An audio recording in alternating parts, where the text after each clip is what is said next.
Hi friends, welcome back to day 8, 30-day study plan of Laboratory Assistant 10th Mains Examinations. എങ്ങനെ പോകുന്നു നിങ്ങളുടെ പഠനം? നിങ്ങൾക്ക് ഇപ്പോൾ ടൈം ടേബിളിൽ നമ്മൾ ചെറിയൊരു മാറ്റങ്ങളൊക്കെ കൊണ്ടുവന്നത് ഉൾക്കൊള്ളാൻ നിങ്ങൾക്ക് സാധിച്ചോ? അതനുസരിച്ച് പഠിച്ചു പോകാനായിട്ട് കഴിയുന്നുണ്ടോ എന്നൊക്കെ ഒന്ന് പറയാം കേട്ടോ. അപ്പോൾ ഇന്ന് ഡേ 8ലേക്ക് കടക്കാം. എന്തൊക്കെ കാര്യങ്ങളാണ് നമുക്ക് പഠിക്കാനുള്ളതെന്ന് നോക്കാം. അപ്പോൾ ഇതുവരെ നമ്മൾ പഠിച്ചു വന്നിട്ടുള്ള മാത്സിൻ്റെ എല്ലാ ടോപ്പിക്കും നിങ്ങൾക്ക് കംപ്ലീറ്റ് ആണെന്ന് വിചാരിക്കുന്നു. ഇന്ന് നമുക്കൊരു പുതിയ ടോപ്പിക്കാണ് പഠിക്കാനുള്ളത്. മാത്സിൽ ലോസ് ഓഫ് എക്സ്പൊണൻസ് അല്ലെങ്കിൽ കൃത്യംഗങ്ങൾ എന്ന് പറയുന്ന ചാപ്റ്ററാണ് നിങ്ങൾ പഠിക്കേണ്ടത്. മാത്സ് കൃത്യംഗങ്ങൾ. English active and passive voice ആണ്. ആക്റ്റീവ് ആൻഡ് പാസീവ് വോയിസ് എല്ലാ എക്സാമിനും ചോദിക്കുന്ന ഒരു ചോദ്യമാണ് അല്ലേ. ആക്റ്റീവ് ആൻഡ് പാസീവ് വോയിസ് നിങ്ങൾ പഠിച്ചു വയ്ക്കുക. PYQ വെച്ച് തന്നെ പഠിക്കുക കേട്ടോ. അടുത്തത് മലയാളം വാക്യശുദ്ധിയാണ്. PYQ ഓറിയൻറ്റഡ് ആയിട്ട് തന്നെ വേണം മലയാളവും ഇംഗ്ലീഷും നിങ്ങൾ പഠിക്കാനായിട്ട്. അപ്പോൾ കഴിഞ്ഞ ദിവസത്തെ വീഡിയോയിൽ കമൻറ്റ് കണ്ടു ഇവിടെ നിന്നാണ് നമുക്ക് ഈ PYQ മാത്രമായിട്ട് കിട്ടാമെന്ന്. PYQ മാത്രമായിട്ട് കിട്ടാൻ നമുക്ക് ഒരുപാട് സോഴ്സുകളുണ്ട്. ടെലഗ്രാമിൽ നമുക്ക് ഫസ്റ്റ് ബെൽ ഇംഗ്ലീഷും ഫസ്റ്റ് ബെൽ മലയാളം എന്ന് പറയുന്ന ചാനലുണ്ട്. 2 ചാനലാണ്. ഇത് രണ്ടും നല്ല ചാനലുകളാണ്. അപ്പോൾ ഇതിൽ നമുക്ക് വേണ്ട സോഴ്സുകൾ PDF ആയിട്ട് തന്നെ അതിൽ അവർ അപ്ലോഡ് ചെയ്യാറുണ്ട്. നല്ല യൂസ്ഫുൾ ആയിട്ടുള്ള കാര്യങ്ങളാണ്. അതുപോലെ തന്നെ ഞാൻ യൂസ് ചെയ്യുന്ന സോഴ്സ് ഏതാണെന്ന് ചോദിച്ചു. ഞാൻ യൂസ് ചെയ്യുന്നതും ഈ ടെലഗ്രാം തന്നെയാണ്. അതുകൂടാതെ എൻ്റെ കയ്യിൽ 2 ബുക്സ് ഉണ്ട്. മലയാളത്തിനും ഇംഗ്ലീഷിനുമായിട്ട് PYQ. ഈ കാണുന്ന ബുക്കാണ്. ടാലൻറ്റിൻ്റെയാണ്. കുറച്ച് പഴയ ബുക്കാണ്. പക്ഷേ പുതിയ PYQസിനൊക്കെ വേണ്ടിയിട്ട് ഞാൻ യൂസ് ചെയ്യുന്നത് ഈ ടെലഗ്രാം ചാനൽ തന്നെയാണ്. ഈ ബുക്സും ഈ പറഞ്ഞ പോലെ നല്ല യൂസ്ഫുൾ ആയിട്ടുള്ള ബുക്സാണ്. ടോപ്പിക് ഓറിയൻറ്റഡ് ആയിട്ടുള്ള PYQ ആണ് ഇതിലുള്ളത്. ഇത് PDF തരാനുള്ള മാർഗ്ഗം എനിക്കില്ല. കാരണം നമുക്ക് ടെലഗ്രാം ചാനലുകളൊന്നും ഇല്ലല്ലോ. അപ്പോൾ അതുകൊണ്ട് ഈ ബുക്സ് കഴിയുമെങ്കിൽ നിങ്ങൾക്ക് വാങ്ങാം. സെക്കൻഡ് ബുക്ക് സ്റ്റോറിലൊക്കെ കിട്ടുമായിരിക്കും ഇത്. കാരണം കുറച്ച് പഴയ എഡിഷൻ ആണല്ലോ. അതുകൊണ്ട് അറിഞ്ഞുകൂടാ കേട്ടോ.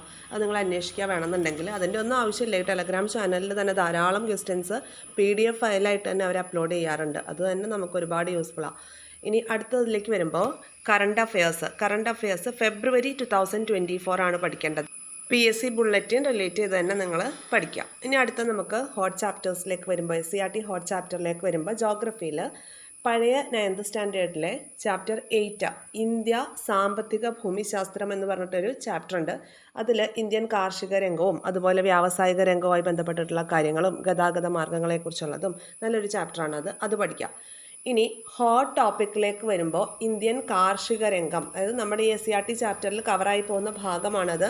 അതായത് നിങ്ങൾ പഠിക്കേണ്ടത് നെല്ല്, ഗോതമ്പ്, ചണം എന്നീ പറയുന്ന കൃഷികൾക്ക് ആവശ്യമായിട്ടുള്ള കാര്യങ്ങളെക്കുറിച്ചൊക്കെ അതിൽ പറയുന്നുണ്ട്. അതുപോലെ തന്നെ പ്രധാനപ്പെട്ട നാണ്യവിളകൾ, പിന്നെ അതുപോലെ പ്രധാനപ്പെട്ട തോട്ടവിളകൾ ഒക്കെ ഈ ഭാഗത്തൊന്ന് കംപ്ലീറ്റ് ആക്കി പോകുന്നത് നല്ലതാണ്. ഉൽപ്പാദനം കൂടുതലുള്ളത് ഏതിനാണ്, ആ രീതിയിലുള്ള കാര്യങ്ങളൊക്കെ പഠിക്കണം. അതുപോലെ ഹരിത വിപ്ലവം എന്ന ടോപ്പിക്ക് ഈ ഭാഗത്താണ് വരുന്നത്. അത് ഇമ്പോർട്ടൻ്റ് ആണ്, പഠിക്കുക. അതിൻ്റെ ലിങ്ക് ഡിസ്ക്രിപ്ഷൻ ബോക്സിൽ അവൈലബിൾ ആയിരിക്കും കേട്ടോ.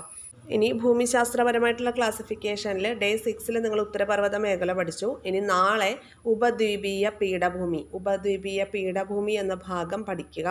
അത് റാങ്ക് ഫയലോ നിങ്ങളുടെ കയ്യിലുള്ള ഏത് സോഴ്സാണോ അത് ഉപയോഗിച്ച് പഠിക്കുക. ആ ഭാഗത്തു നിന്നുള്ള ചോദ്യങ്ങൾ ഒരുപാട് റിപ്പീറ്റ് ചെയ്ത് വരുന്നതാണ് കേട്ടോ. അടുത്തത് cyber crimes and cyber laws important ആണ്.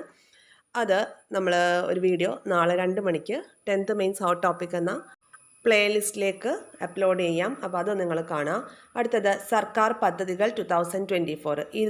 ഇതിനെ ബേസ് ചെയ്തിട്ട് 2 വീഡിയോസ് നമ്മൾ ചെയ്തിട്ടുണ്ട്. അത് രണ്ടും കാണുക. അസിസ്റ്റന്റ് പ്രിസൺ ഓഫീസറിന് യോദ്ധാവുമായി ബന്ധപ്പെട്ട് മയക്കുമരുന്നുമായി ബന്ധപ്പെട്ടിട്ടുള്ള ഒരു ചോദ്യം, അതുപോലെ സെക്രട്ടേറിയറ്റ് OA എക്സാമിന് ക്യൂബുമായി ബന്ധപ്പെട്ടൊരു ചോദ്യം, ഇതെല്ലാം നമ്മൾ ചെയ്ത വീഡിയോയിൽ ഉണ്ടായിരുന്നു. അപ്പോൾ അത് നിർബന്ധമായിട്ടും ഈ 2 വീഡിയോസ് നിങ്ങൾ കാണും. 2024 കൊണ്ടുവന്നിട്ടുള്ള ഒരു ഓൾമോസ്റ്റ് 95% പദ്ധതികളും ഉൾപ്പെടുന്ന വീഡിയോസാണ് ഇത് രണ്ടും. അടുത്തത് കേരളം കാർഷിക ഗവേഷണ കേന്ദ്രങ്ങൾ. ചെറിയൊരു ടോപ്പിക്കാണിത്, പക്ഷേ ഇമ്പോർട്ടൻ്റ് ആണ്. ഇമ്പോർട്ടൻ്റ് ആയിട്ടുള്ള ഗവേഷണ സ്ഥാപനങ്ങളുടെ വർഷവും അതിൻ്റെ സ്ഥലം എവിടെയാണ് അതുള്ളത് എന്നുള്ള രീതിയിലാണ് ഈ ഭാഗം പഠിക്കേണ്ടത്. ഡീറ്റെയിൽഡ് ആയിട്ടൊന്നും പഠിക്കേണ്ട. കേന്ദ്രവും പഠിക്കണം, കേരളവും പഠിക്കണം. ഓക്കെ, കേന്ദ്ര കാർഷിക ഗവേഷണ കേന്ദ്രങ്ങളും കേരള കാർഷിക ഗവേഷണ കേന്ദ്രങ്ങളും, ഇത്രയും ഭാഗങ്ങളാണ് ഡേ 8ലേക്ക് നിങ്ങൾ പഠിക്കേണ്ടത്. ക്ലിയർ ആയി എന്ന് വിശ്വസിക്കുന്നു. ഇതുപോലെ യൂസ്ഫുൾ ആയിട്ടുള്ള വീഡിയോസ് തുടർന്നും കാണുന്നതിനായി ചാനൽ സബ്സ്ക്രൈബ് ചെയ്ത് സപ്പോർട്ട് ചെയ്യുക.